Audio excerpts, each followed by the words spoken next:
काबुली चना से आज मैं आपको इतना बढ़िया खाद बताने वाली हूँ जिसको देने से हमारे पौधे की ग्रोथ में बहुत ही अच्छे असर होते हैं। और घरेलू खाद देने से जो फंगस की प्रॉब्लम आती है उसका सॉल्यूशन भी मैं साथ ही साथ आपको बताऊंगी। तो चलिए वीडियो को स्टार्ट करते हैं। हेलो एवरीवन, कैसे हैं आप सब लोग। लव फॉर गार्डनिंग में आप लोगों का बहुत बहुत स्वागत है। तो आज मैं आपको काबुली चना से हम कैसे खाद तैयार करते हैं, किस तरीके से अपने पौधे को दे सकते हैं और उससे हमारे पौधे को क्या क्या फ़ायदे मिलने वाले हैं, उन सभी चीज़ों के बारे में बात करूंगी। साथ ही आप लोगों ने बहुत बार मुझसे ये क्वेश्चन पूछा है कि जैसे हम घरेलू खाद जब अपने पौधों को देते हैं तो पौधों में फंगस लग जाता है, तो उसके लिए हमें क्या करना है, मैं वो भी आपको बताऊंगी। क्योंकि पौधे में जब हम खाद देते रहते हैं तो उसके साथ साथ हमें उसमें कुछ चीज़ें भी एक्स्ट्रा करनी होती हैं जिससे प्लांट में इंसेक्ट फंगस जैसी कोई प्रॉब्लम ना आए। तो इसके लिए आप चाहें तो महीने में एक बार साफ फंगिसाइड घोल के अपने पौधे की मिट्टी में दे सकते हैं। अगर आप केमिकल यूज़ नहीं करना चाहते हैं तो आप यहाँ पे दालचीनी का पाउडर, दालचीनी को ले लीजिए 1 टुकड़ा 2 टुकड़ा और उसको मिक्सी में पीस लीजिए। मिक्सर में पीसने के बाद जब वो पाउडर फॉर्म में आ जाएगा तो आप 1 चम्मच अपने पौधे की मिट्टी की ऊपरी लेयर पे डाल के और उस पौधे की गुड़ाई कर दीजिए।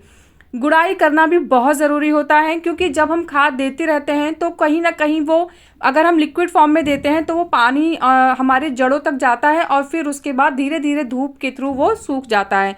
लेकिन जो फंगस के चांसेस होते हैं वो तब ज़्यादा बढ़ जाते हैं जब हम समय समय पे अपने मिट्टी की गुड़ाई नहीं करते हैं। तो आपको 10 से 15 दिन में अपने पौधे की मिट्टी की गुड़ाई ज़रूर करनी चाहिए। इससे फंगस की प्रॉब्लम कभी भी नहीं आएगी आपके प्लांट पे।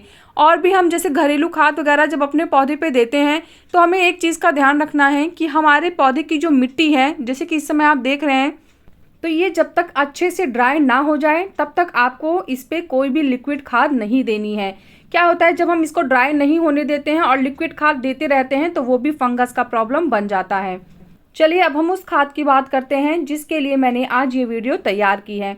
तो आप मेरे सामने ये काबुली चना देख रहे हैं, इसको हम अपने खाने में इस्तेमाल करते हैं। तो मैं आपको यहाँ पे 2 तरीके से बताऊंगी कि इसे हम किस तरीके से इस्तेमाल कर सकते हैं।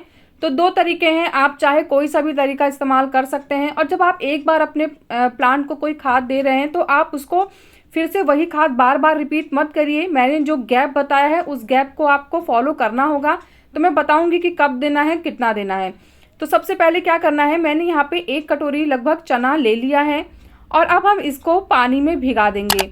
तो ये नॉर्मल वाटर है, जैसे कि हम नॉर्मली हमेशा अपना चना पानी में भिगाते हैं और उसको फिर रात भर के लिए भीगने देते हैं।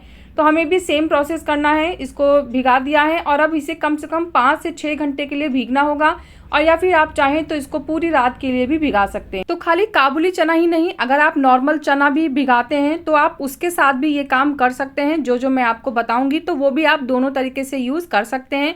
ये हमारे घर की चीज़ें हैं जो हम वेस्ट में फेंक देते हैं, उसका यूज़ नहीं करते हैं।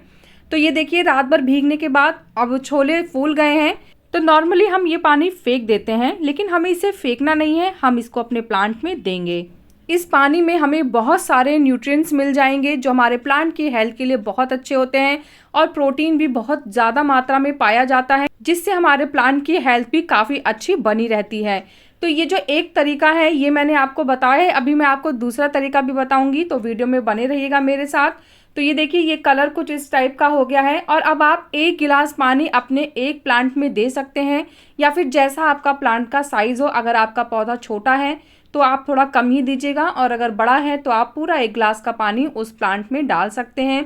तो अब हमने इसमें ये खाद दे दी है, तो दोबारा अगर हम इसमें कोई भी खाद देते हैं या पानी देते हैं तो वो हमें तभी देना है जब तक हमारे प्लांट की मिट्टी 1 इंच से 1.5 इंच तक ड्राई ना हो जाए। फिर हम इस पर रिपीट तभी करेंगे कोई भी खाद या कोई भी पानी। तो आपको ये चीज़ बहुत ध्यान से समझनी होगी। तो थोड़ा सा पानी और बच गया था तो मैंने इसको भी अपने प्लांट में दे दिया है। वेस्ट क्यों करना, जब हमारे पास प्लांट हैं तो ये पानी हम अपने प्लांट को दे सकते हैं। अब मैं आपको दूसरा मेथड बताती हूँ। तो दूसरे मेथड के लिए हमें क्या करना है, जैसे हमने रात भर के लिए जो चना भिगाया था उस चने को अब हमें अपने खाने में यूज़ कर लेना है। लेकिन खाने में यूज़ करने के लिए हमें हमेशा चने को, काबुली चने को बॉईल करना होता है, क्योंकि हम इसको कच्चा इस तरीके से नहीं खा सकते भले ही ये भीग चुका है। तो जब भी हम इसको बॉईल करेंगे तो बॉईल करते समय सिर्फ आपको इतना ध्यान रखना है कि इसमें आप कोई हींग या नमक ना डालें। तो इससे क्या होगा ना कि ये हमारे प्लांट में पानी देने लायक बन जाएगा। तो अब हम इसको बॉईल कर लेंगे और बॉईल करने के बाद जितनी भी देर आप इसे कुक करते हैं ताकि हमारा जो चना है वो अच्छे से पक जाए, तो जितनी भी देर आप इसे कुक करेंगे उतनी देर तक कुक करने के बाद इसमें जो पानी होगा, तो हमें सारा पानी नहीं चाहिए क्योंकि हम इसको डाइल्यूट भी करेंगे। तो कितना डाइल्यूट करना है वो भी मैं भी आपको बताऊंगी, लेकिन अभी फ़िलहाल हमें छोले का थोड़ा सा पानी ले लेना है। तो मैंने तो फ़िलहाल इसको फर्टिलाइज़र बनाने के लिए ही कुक किया था, तो मैं इसका सारा पानी ले लूँगी। लेकिन आप क्या करिए, आप सिर्फ 1 गिलास पानी ले लीजिए, बाकी पानी को आप अपने खाने में इस्तेमाल कर सकते हैं। तो यहाँ पे आपको पानी ले लेना है, लेकिन इसको थोड़ा सा हमें ठंडा करना होगा क्योंकि गर्म पानी कभी भी अपने प्लांट में नहीं देना चाहिए। इससे हमारे प्लांट को बहुत ज़्यादा नुकसान पहुँच सकता है। तो मैंने इसको छोड़ दिया था और ये ज़्यादा आधे घंटे के अंदर ही पानी मेरा नॉर्मल टेम्परेचर पे आ चुका है। तो अब हम इसको डाइल्यूट करेंगे और डाइल्यूट करने के बाद इसे अपने प्लांट में देंगे। क्योंकि इस पानी में हमने छोला उबाला था, तो इसमें जो काबुली चना होता है उसके जो भी फ़ायदे होते हैं वो बहुत ही अच्छी तरीके से इस पानी में आ चुके हैं। तो इस समय ये बहुत ही बढ़िया खाद हमारी बनके तैयार हुई है हमारे प्लांट के लिए, और आप यकीन मानिए इससे हमारे प्लांट की ग्रोथ बहुत ही अच्छी होती है। लेकिन हमें इसे प्लांट को देने के लिए डाइल्यूट करना होगा, डायरेक्ट इतना ही हम अपने प्लांट में नहीं देंगे। क्योंकि क्या होता है, जब हम कोई भी चीज़ को डाइल्यूट करके देते हैं ना, तो प्लांट उसको आसानी से लेता है और उसमें कोई प्रॉब्लम भी नहीं आती है। तो मैंने यहाँ पे 1 गिलास काबुली चने का बॉइल्ड पानी लिया है जो कि नॉर्मल हो चुका है, बिल्कुल भी गर्म नहीं है। तो मैंने यहाँ पे उसमें 2 गिलास नॉर्मल पानी ऐड किया है। तो हमें यहाँ पे दुगना पानी लेना है, चाहे आप कोई भी गिलास ले रहे हैं, कोई भी बर्तन ले रहे हैं, बस आपको उस बर्तन का दुगना पानी इसमें ऐड करना है। और अब इसका रंग देखिए कुछ हल्का लाइट येलोइश हो गया है। और अब इसका 1 गिलास पानी हम अपने किसी भी प्लांट को दे सकते हैं। आप इंडोर प्लांट्स में, आउटडोर प्लांट्स में, वेजिटेबल प्लांट्स में, फ्रूट के प्लांट्स में, किसी भी तरीके के प्लांट में इसे दे सकते हैं। सिर्फ एक ही मेरा जो कहना है वो ये है कि मिट्टी जब आपकी 1 से 1.5 इंच की ड्राई हो तभी आपको अपने प्लांट में ये खाद देनी है। बाकी आप 15 से 20 दिन में दोबारा से इस खाद का इस्तेमाल कर सकते हैं। एक खाद को देने के बाद कम से कम 10 से 15 दिन का गैप आपको अपने प्लांट में देना होगा। आप रेगुलर एक ही प्लांट में बार बार खाद नहीं दे सकते हैं, इससे हमारे प्लांट में भी नुकसान आता है। ओवर फर्टिलाइज़र होने के वजह से भी प्लांट की ग्रोथ रुक जाती है और उसमें बहुत सारी बीमारियां भी आ जाती हैं।